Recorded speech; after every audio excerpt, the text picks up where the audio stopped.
Hello guys, welcome to Smart World Career. In this video, we will discuss dynamic array functions. So basically, we have to discuss unique, sequence, sort and filter function. इन चारों function को समझने के लिए हम लोगों ने एक table बनाया है. ये टेबल बेसिकली कंसिस्ट करता है sellers name, product, shop type and sales को.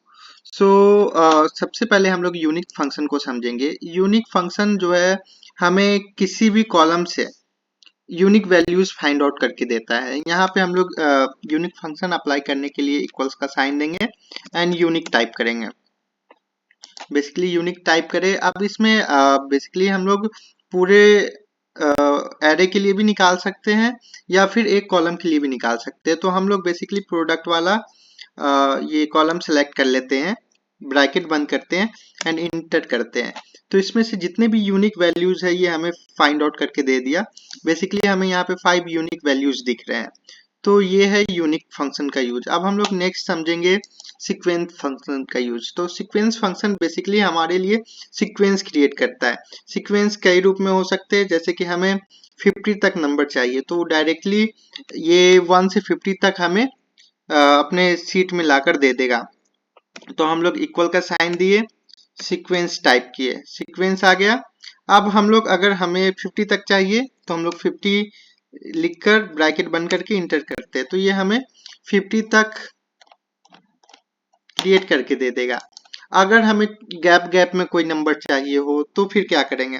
तो इसके लिए फिर से हम लोग इक्वल का साइन दे देते हैं एंड सीक्वेंस टाइप करते हैं. सीक्वेंस टाइप करने के बाद हमसे पूछा जा रहा है कि क्या रो नंबर कितने होने चाहिए, यानी कितने रो तक वैल्यू चाहिए. तो हम लोग लेट से ले लेते हैं 10 रो तक हमें वैल्यू चाहिए. सेकेंड कितने कॉलम में चाहिए, तो कॉलम तो एक ही चाहिए तो एक कॉलम ले लेते हैं. स्टार्ट कहाँ से होना चाहिए वैल्यू, तो 1 से स्टार्ट होना चाहिए. और कितना स्टेप का गैप होना चाहिए, तो 2 स्टेप का गैप होना चाहिए. ब्रैकेट बंद करते हैं, इंटर करते हैं. ये हमें उस तरह से एक सीक्वेंस बनाकर दे देंगे. तो बेसिकली सीक्वेंस फंक्शन का मेनली यही यूज है कि अपने अकॉर्डिंग एक सीक्वेंस क्रिएट करवा सकते हैं. अब हम लोग चलते हैं अपने थर्ड फंक्शन की ओर. तो थर्ड फंक्शन है हमारा सॉर्ट. ये बेसिकली सॉर्ट कर देता है या तो असेंडिंग या तो डिसेंडिंग ऑर्डर में जो भी हमारे पास डेटा है, या ये पूरे के पूरे एरे को भी सॉर्ट कर सकता है या फिर किसी स्पेशल कॉलम को भी सॉर्ट कर सकता है. तो अभी हम लोग एक कॉलम के लिए अप्लाई करके देखते हैं. तो हम लोग इक्वल्स टू सॉर्ट टाइप किए. यहाँ हमारे पास कई तरह के कमांड्स दिए जा रहे हैं कि ये सब डाल के हम लोग कर सकते हैं. अदरवाइज हम लोग बेसिकली यहाँ पे एक रेंज सेलेक्ट किए, ब्रैकेट बंद किए, इंटर किए. ये उसके अकॉर्डिंग हमें सॉर्ट करके नॉर्मल दे दिया. जैसे अल्फाबेटिकल सीरीज में बी पहले आता है, सी उसके बाद आता है, एफ उसके बाद आता है. तो इस तरह से ये हमें सॉर्ट क्रिएट करके दे दिया. अपने अकॉर्डिंग जरूरत के अकॉर्डिंग ये हम लोग डिफरेंट वैल्यूज डाल के यहाँ पे सॉर्ट करवा सकते हैं. अब हम लोग को समझना है basically filter function. Filter function बहुत ज़्यादा यूजफुल है और ये जानना बहुत ज़्यादा जरूरी है. तो फिल्टर फंक्शन हम लोग एक केस समझ लेते हैं कि अगर हमें सेल्स के अकॉर्डिंग, यहाँ पे सेल्स वाला जो कॉलम है उसके अकॉर्डिंग फिल्टर लगाना है, जिसमें कि हमें डेटा चाहिए मोर देन 200 से ज़्यादा सेल्स हो, उसी को यहाँ पे क्रिएट करके दे. तो हम लोग सबसे पहले यहाँ पे इक्वल्स का साइन लगाएंगे. फिल्टर फंक्शन अप्लाई कर रहे हैं. सबसे पहले कहा जा रहा है रेंज सेलेक्ट करने के लिए. हम लोग पूरा रेंज सेलेक्ट कर लिए, कॉमा. अब कंडीशन 1, हमारे पास कंडीशन क्या है, तो सेल्स का कंडीशन पूछा जा रहा है. सेल्स यहाँ से सिलेक्ट कर लिए. ये वैल्यू हमारा मोर देन 200 होना चाहिए. मोर देन 200, ब्रैकेट बंद करते हैं एंड इंटर करते हैं.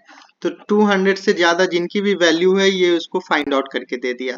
तो बेसिकली हम लोग देख रहे हैं कि फिल्टर फंक्शन अपने अकॉर्डिंग अप्लाई कर सकते हैं.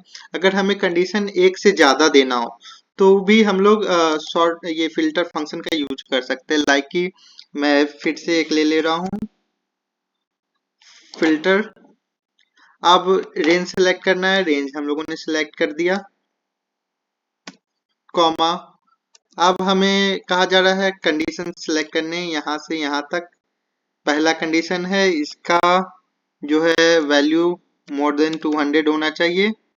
एंड अब हम लोग सेकेंड की सेकेंड कंडीशन अप्लाई कर लेते हैं। तो हमारा सेकेंड कंडीशन के लिए हम लोगों ने सब टाइप वाला कॉलम लिया और ये इक्वल्स होना चाहिए, लेट से हम लोग स्मॉल पे ले लेते हैं।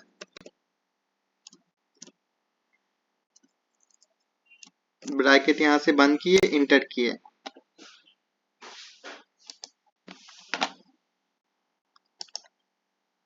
बेसिकली कोई टाइपिंग एरर आई है, सो यहाँ पे हम लोग इक्वल्स स्मॉल वाला ये सिलेक्ट कर ले या बिग पे ले लेते, बिग सिलेक्ट करके ब्रैकेट बंद करके इंटर कर देते हैं। ओके, यहाँ पे डबल ब्रैकेट हो गया है, सो एरर आ रहा है। इंटर कर दिए। बेसिकली ये जो है अब हमें दो कंडीशन के अकॉर्डिंग सॉर्ट करके दे दिया, एक तो बिग का डेटा चाहिए वो, और एक जो कंडीशन था 200 से ज्यादा होना चाहिए वो। तो ये इस तरह से हमें फिल्टर करके दे देता है। तो बेसिकली ये चार फंक्शन जो डायनेमिक फंक्शंस है, इसका मेनली यही यूज है। इसके अलावे और भी फंक्शंस है जो कि हम लोग नेक्स्ट वीडियो में समझेंगे। सो हमारे साथ जुड़े रहिए। अगर हमारा वीडियो अच्छा लगा हो तो लाइक शेयर एंड सब्सक्राइब करें, एंड कोई भी डाउट हो तो कमेंट में जरूर लिखें। Thank you guys.